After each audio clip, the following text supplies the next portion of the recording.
લોંગડી ગામે મોડી રાત્રિએ રહેણાંક વિસ્તારમાં મહાકાય અજગર ઘૂસ્યો. ફોરેસ્ટ ટીમે રેસ્ક્યુ ઓપરેશન પાર પાડ્યું. મહુવાના લોંગડી ગામે રહેણાંકી મકાન વિસ્તારમાં એક મહાકાય અજગર ઘૂસ્યો હતો. અચાનક અવાજ આવતા પરિવાર નીંદરમાંથી જાગી તપાસ કરતા અજગર જોવા મળતા પરિવાર અને આસપાસ મકાન વિસ્તારના લોકોમાં ભારે ભય સાથે ફફડાટ ફેલાયો હતો. તાત્કાલિક પરિવારે લોંગડી ગામ પૂર્વ સરપંચ પ્રકાશભાઈ ચૌહાણને વાકેફ કર્યા હતા.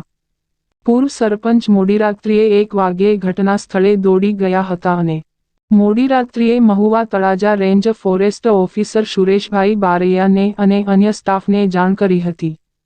ફોરેસ્ટ ટીમ તાત્કાલિક મોડી રાત્રિએ લોંગડી ગામે પહોંચી હતી.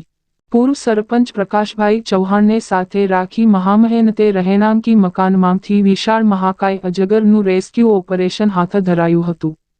ઘટના સ્થળે મોડી રાત્રિએ લોકોના ટોળા ઉમટ્યા હતા. ફોરેસ્ટ ટીમના જવાનોએ રેસ્ક્યુ કરી અજગરને ઝડપી જંગલ વિસ્તારમાં છોડી મૂકવામાં આવેલ.